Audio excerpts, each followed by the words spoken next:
Well, here we are once again outside Edgbaston at the end of day one. TGC is brought to you by Budgy Smuggler, budgysmuggler.com for all your smuggling needs throughout this summer.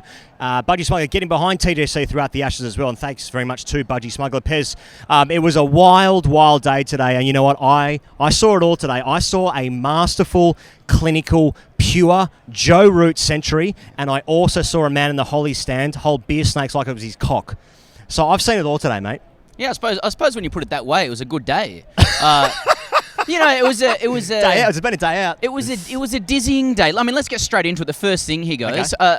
I've just got it as so that's BAZBALL. So that's BAZBALL. So that's BAZBALL, and it's dizzying. It's a dizzying fucking thing. I've got vertigo. And it's not just because of the style of play. It's also because at least I landed this morning and haven't slept for about 48 hours. My brain is absolute fog, ladies and gentlemen. But the Aussies look like they were in a bit of a fog early as well, just trying to adjust to whatever the fuck this thing is that England's doing. Yeah. Obviously, publicly, a lot of skepticism, a lot of crow's feet, which we'll introduce later. We'll get into that later. We'll get into it later. Privately, a little bit like, what the fuck? I mean, honestly, at the start of the day, it was like the combination of... Oh, there's Maria Erasmus. Okay, sorry. Let me wrap. That's not a joke. That was literally Maria Erasmus. Is an enormous unit. That's a thick back. Wouldn't say it's his best day umpiring, but also saw Josh Hazelwood upstairs as well. Gave me a handshake. Absolutely fucking ate my hand. Tickled me elbows. He tickled me elbows, which isn't difficult, but it's a myth. Believe me. Why is Maria Erasmus walking around? Maria Erasmus without a hat on also just jars me. I don't trust everything about this day is jarring. I'm confused. So that's BAZBALL. So that's BAZBALL. But honestly, looking at like the thing that became clear is like, it's like I admire the style of play. I admire the enterprise and the spirit behind the entire thing, and I will stick with that the whole time. And just before the Aussies start going like that's fucking cuckery and stuff, where I'm a bit fucking skeptical about it is that like if BAZBALL is predicated on fucking bad years MCG decks, because this deck is dead as fuck, then I'm not behind it. Like if that's what BAZBALL needs to thrive, to kill bowlers, to kill bowlers and to offer them nothing, no swing, no sideways, no bounce. Then I'm less keen on it. I wanted to see BAZBALL with a little bit of English nip and tuck. You know, is that too much to ask? Probably. Yeah, probably. Because you want it all, and so do I. I want it all. And look, and let me just flip it. The fever pitch around here is fucking amazing. Like on the way up on the train, it was fucking good. It's beers and wine deluxe, bulk piss, bulk blokes on trains on the way up. Yeah, the atmosphere is incredible. Mate, the day was pregnant with possibilities. That was pregnant with possibilities. Pregnant with possibilities. Yeah. And Holly Stand's great. We're going to get into that. A lot of good shit. 400 runs in a day. Yeah. You can't complain Stunning about all of that. But then on the other hand, you're kind of like, it's a dead bad years MCG deck. I'm watching fucking middle overs ODI cricket. Is that entertaining? I actually don't have an answer to it. I don't have an answer yet. Cry me amore. That's what people are saying in the comments, and rightfully so. We want perfection at all times. Now, Maria Erasmus is coming back with 2 women. Make of that what you will. Wow. He is too. I kind of want to bring him in, if I'm honest. Yeah, me too. Thoughts on the day, Maria? Yeah, he'll definitely be allowed to get involved. Yeah, definitely. Yeah. That's how those things work. You know, so I'm just a bit tentative about it because I'm sitting there and I'm like, here's the giveaway, is that entertainment? Here's the giveaway. I've never seen Dave Warner look more comfortable from 2-3 overs off Stuart Broad than he did. He pushed him through the offside a couple of times. You know, look, I think this wicket will turn later in the match. I think Moeen Ali's role is going to be interesting. Nathan Lyon takes 4 feet, goes at 5.5 and over. Still takes 4 feet, played an important role. And by that I mean getting through the 90 overs throughout the day. Even though we didn't in the end, but. It's been a funny day where England sort of got ahead, but only in the sense that it was a high. The runs on the score was a high number for the time of day on me watch. You know what I mean? But like when you look at it, they were 5 for 170.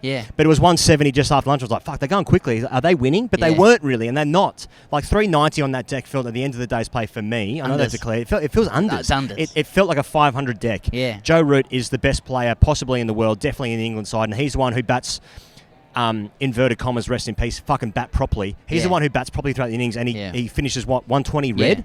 You know, a word for Bairstow as well, who makes 78. That was the best part of the match. That was the best batting from England in the match, and I feel like when Bairstow came in, though he went at a great clip, that was when England dialed it down a little bit. A little bit. I felt like there was 600 in that deck. today. So I don't. But now that BAZBALL is what BAZBALL is, it's like, oh, he's 390 the new 500. Fucked if I know. I'm absolutely rattled and delirious. And the declaration, I understand all the reasons for it. I just think that they're unders in first innings there. And Australia, if they're a good enough team, and Australia is a good team, but if they're a good enough team, they will punish England for leaving potentially 50, 60 runs in the bank there. If Robinson bats normally, again, rest in peace, it's pretty hard to take wickets. I mean, you look at some of the shots today. Stokes played a dog of a shot. Moeen Ali's shit shot. Bairstow ran past one. You know, Harry Brook is very, very unlucky. There's not a lot. I mean, you know, Ben Duckett wasn't a great shot either. And the bowlers have been gifted wickets throughout the day, and I think that England are so committed to this style of cricket. And you know what? 11 out of 13. Who the fuck are we to tell them it's not working? Because it is. But if Australia's a good enough team, they will punish England for wrapping things up early, because I think Australia needs to score 500. Second thing, here goes. Just root. Doesn't feel good to say. I didn't sell that in any way, did I? That was celebrating. It was a great knock. It was a great knock. He seemed to bat normally. He can nurdle at both sides of the wicket. Then he'll reverse lap you. Then he'll hit you over the top. Then he played every shot. It felt like the easiest 100 he's ever scored. He walked out to bat after 3 balls. I said if he doesn't make a double 100 today, he's on the take. He's on the take, and he didn't. So there's an allegation. Interesting.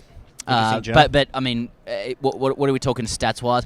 8 years and 17 tests since his last Ashes 100, so it's been a little while for Joseph. But as soon as he got out there, he looked every inch the century maker. I think in that 2015 series, he scored multiple hundreds. I think he was player of the series. He can play. The guy can play. 30 Test hundreds now, only behind, obviously, Alistair Cook, I think, with 33 or some shit. But just in terms of control today, it looked so good. Australia's obviously got a very good bowling attack. He played very well to bowl, and especially he shuffles across to the offside and he works through mid-wicket and square legs so well. Yeah. And then he's got that reverse lap that I don't think I've ever seen him miss. Yeah. I don't think you did it to Boland, he did it to Hazelwood, and he seems to get more trajectory, more pace with the ramp as well. It's it was just pure, pure batsmanship today. I always thought that time he spent on the pine in Jaipur was going to prepare him perfectly. No question about this. that. Oh, bloke's just tumbled deluxe. No question. He's absolutely stacked it. 17 pints. I tell you what, it was such a fucking beautiful day today in Birmingham. It was like 26 degrees, and if I was that guy, I would have been fuck-eyed at about 9 a.m. So all the best. So, mate, you're entirely right about getting quality throwdowns in the IPL, and that's another element that people don't talk about enough. Quality throwdowns in the IPL from especially these young kids in India who give throwdowns. Best you've ever seen. Yep, IPL TDs. The talent that they've got with a wanger is just unparalleled. 6, 7-year-olds. Yeah, that's right. Once again, unbelievable. So much to be afraid. We're in the pink. We're in the pink of the Jaipur faithful. Yeah, indeed. He goes. He's going to make the fucking best TikTok of his life tonight in that dressing room with some of the boys. Yeah. And they'll all be getting around. Doing some. Yeah. Okay. Yeah. He goes. A lot of people will be watching this or listening to this, thinking, "Come on, give us a little bit of zip and colour from the day, rather than this kind of noncy analysis." So we're really pleased. And this is backed by Budgy Smuggler. We're really pleased to introduce a new segment, and it's a segment that we want you guys to get behind as well, get involved in. Yeah. It's sort of quickly and how would you say snappily called "What's Given You Crow's Feet?" What's giving you crow's feet? What's giving you crow's feet? Because one of the natural reactions to BAZBALL as an Australian is to squint. And you do achieve crow's feet. I looked this up through elasticity in the skin caused by the smiling or squinting. Now, in this case, it's squinting. Yeah. I'm squinting at BAZBALL, looking, what the fuck's that? And there's a lot of things that you see in cricket, particularly if you've played grade cricket, that give you crow's feet. We're asking you, what's giving you crow's feet? It's brought to you by Budgy Smuggler. It is a summer of smuggling. He goes, it's over to you. What gave you crow's feet today? I tell you, it gave me crow's feet a couple of times today, mate, where I was just squinting so hard my nose was going to the back of my head. Yeah, of course. What? Yeah. Now, I saw a couple of celebrations, Pez, which caught my eye, and also the eye of one Greg Chappell, because Greg Chappell, when he scored back-to-back hundreds in these Ashes, he would barely turn to the pavilion and lift his bat yay high. Yes. Okay? But today, I saw Zach Crawley score a very brisk 68 or something. That's right. And he was clapped off the field and he did like full celebration like he just scored a fucking 190. And he won the game. Yeah. And it was just a little bit too much, mate. Now, look, there are reasons for this. Now, I also saw Johnny Bairstow score a great 78 today, and I didn't see many guys calling out for the return of Ben Foakes, though I was personally, because, been having some trouble at home. I need some spiritual and physical arousals. But arousals plural, keep that in mind. Troubles at home. But Bairstow today, when he got out, walked off the field, he was, being chanted, and it was a great innings, don't get me wrong, but he did a full 360 pirouette, arms aloft, for a 78. No. I'm looking at that, and I'm like, this is, this to me, I've smelt something off there. It's very good crow's feet. It's giving me crow's feet. That's giving you crow's feet. I've aged 10 years today. Yeah.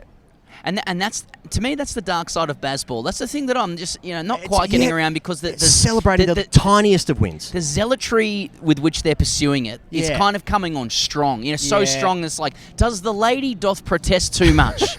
You know what I'm saying? It's like, we get it, England. You're relaxed and you're happy, and you've transcended the traditions of cricket, of cricketing brutality. Yeah. We understand. Do you have to fucking shove it in our face every second? Zach Crawley makes 68 fucking arms aloft and he's pirouetting 360, acknowledging the crowd. Settle down. Championship. Okay, we get it. You've got a new wife. You're driving a sports car that you're renting, and you're fucking a bird with massive. I could never get through that. Sorry. You should have. I wish we wish we were you. 21. We get it. Yeah. Can we get some of that as well? Yeah. That's giving you crow's feet. We're asking you if you got anything throughout the day that's given you crow's feet. Yeah. Please let us know. Yeah. On to the third thing here, guys. Third thing, which I'm currently not remembering off the top of my head. Why don't we simply talk about? It was about Australia having a good day. Has Australia had a good day? No, who's ahead? Who's ahead? You know what? I think, and whisper it, Australia's ahead. I think Australia's ahead, mate. I think that it's tough when a team has scored nearly 400 in a day's play. You would just think that they're winning, and that's what I said before in terms of like the number was very high for the time of day on me watch. Yeah.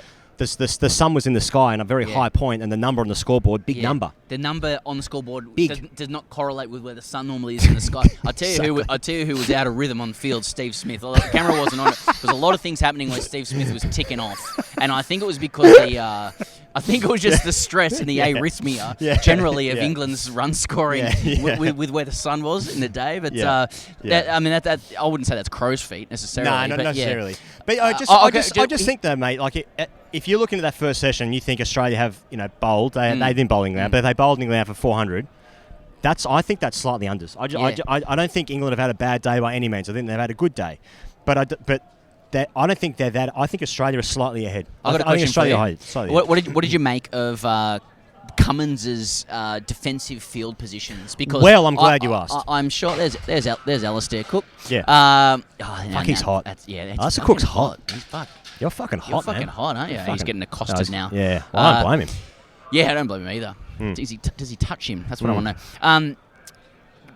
He looks good. Pat Cummins's defensive field positions. Yeah. So, I actually stayed off the internet for the most part of today. It's one of the happiest and best days of my life. Don't get me wrong. Can't wait to get it with Joe Red's TikTok later on and get with it. But I understand there's been a lot of conjecture about the negativity of those fields. I just think that Australia paid a lot of respect to England's batting and the dead nature of the deck. I think that I personally would have made like minor changes. And I would have taken, if I was captain of Australia, and sometimes I like to think that I am, when I've got a belt around my neck and I'm hanging from a cupboard with a tangerine in my mouth. Bowl greenie. But I would have save that one for the BBC. We're going to cut that bit out. I just think I would have taken a slip out earlier and put it into the ring, because there was a lot of like runs to dropping into mid wicket and runs. But that's a minor change. But like Australia had them 175 for 5 or 200 for 5 just under. And at that point of the game, Bairstow plays a very important innings, but Australia's well in front in the day's play by then. I think the tactics have worked. And I don't really think there's that much criticism. It's an 800 required. deck. It's an 800 deck, and they made 390. If Australia didn't have them out, I mean, I can't stress enough how front dog Zach Crawley was. To just a fucking flat deck. Zach Crawley's walking up blokes in the first half hour who are bowling 140s, just getting outside the line and working them to the leg side. So why have two slips and a gun in the ring? The deck was fucking shit. I'm sorry to say, but it bothered me. This is just for argument's sake, does BAZBALL have an evil side? The evil side being that, it has the sheen of being entertaining, thrilling cricket, but actually, if it's predicated on deadening wickets, that just basically creates a sterile environment so you can play one-day cricket. Is that entertainment? Maybe for some it is. Is that fun? Maybe it is. I mean, I think with Cummins, it's like, he just hedged his bets. You know, he was just like, I respect BAZBALL. Ultimately, they believe that BAZBALL is kind of driven or powered by boundaries. Yes. You know, and they're like, we're just not going to give you boundaries. You're diabetic. We're not going to give you the sugar. Exactly. Yeah, that's exactly. We're denying you sugar. You're a diabetic. We want you to die. We want you to go into anaphylactic shock, which may not have anything to do with diabetes. I should check it. And I do think as well that it's peanuts. Australia and we're the EpiPen. That doesn't make any sense. It's EpiPens, it's peanuts, it's diabetes. Cummins knew what he was doing. He was denying medicine to them. I gave you an Eckies pen. Chill me face off for the rest of the day. I think as well that Australia. I think as well that Australia believe that they can bowl enough good balls in a day's play to like break the back of the England side, and like whether that's true or not, I'm not sure. I don't necessarily think that the negative tactics were wrong. In fact, I don't think they were wrong because I just saw Australia have them 175 I thought it was today. Fine. I got to say, there's been a lot of sun around Birmingham. There's been no rain here, which is another way of saying there's been a lot of sun. Yes, it was dry. I really hope that isn't the made it's to order. It's not going to be for five tests because I just did miss that like 1 or 2 hours at the start of the day's play in England where it's nibbling around and you're testing the precision and defence of the bat. You know, like for the last couple overs of the day, you had Ben Stokes declaring so that Stuart Broad, who took the first over, which is not what he normally does, could have a crack at David Anderson Warner. Didn't bowl, Anderson didn't bowl. To try and impart a psychological scar. I've never seen, as you said, David Warner look so confident on the front dog facing the first over of the new ball. It's a very interesting one because Moeen Ali's going to have to spin them. I think the pitch will take turn because it was slow as well. But I do think it will take turn, and Moeen Ali's going to have a big role to play. They also haven't played Mark Wood. Extra pace in this deck might be another way to get Australia's batters out. But I think tomorrow is going to be about. I think tomorrow's going to be about Marnus and Steve Smith. That's what I feel like right now. Yeah. And I feel very confident that they're going to be okay. I think it's supposed to be some overheads tomorrow. That might change things, sure. Yeah, and look, Jimmy Anderson is potentially the most skilled bowler in the history of the game. Yep. And he will never let you down with the spell. But I don't know. At the moment, it's probably even, but I think Australia's just ahead. Ask TGC, thanks to Budgy Smuggler. Here goes. This is from Ryan Pocock, whose Twitter handle is @BigDaddyPocock. Okay. Hashtag Ask TGC. Thoughts on the cuck boundary riders 2 overs into the first test? Are England now the alphas shagging your wife while you wank in the corner, only stopping to change gloves every minute, a la Steve Smith? Welcome back, boys! Is that right? I mean, does the... Well... I would have agreed with that if the deck had something in it. You know, again, like if they're gonna make the fucking deadest MCG deck of all time, so they can walk at our bowlers, I don't think that means they're fucking my wife. You know, I get it. They want us to be cucks. We're denying the EpiPen. That's the strategy. Basically. Either way, I'm wanking in the corner. They're pursuing cuckold pornography. Yeah, they're pursuing it. They're pursuing cuckold pornography. We're denying EpiPens to their diabetes. Yeah, you know, and that's called life. And the question is, who wins? We don't know. It's a game of Trivial Pursuit. Yeah. Okay, cuckoldry and EpiPen denial. Is this the BBC one or the other one? I don't know. I'll mix them up anyway. That's the end of day 1 here outside Edgbaston. We're back, of course, for day 2 and seeing you guys in Birmingham for days 3 and 4 for the live show. But thanks as always for joining TGC. See you guys tomorrow. Cheers.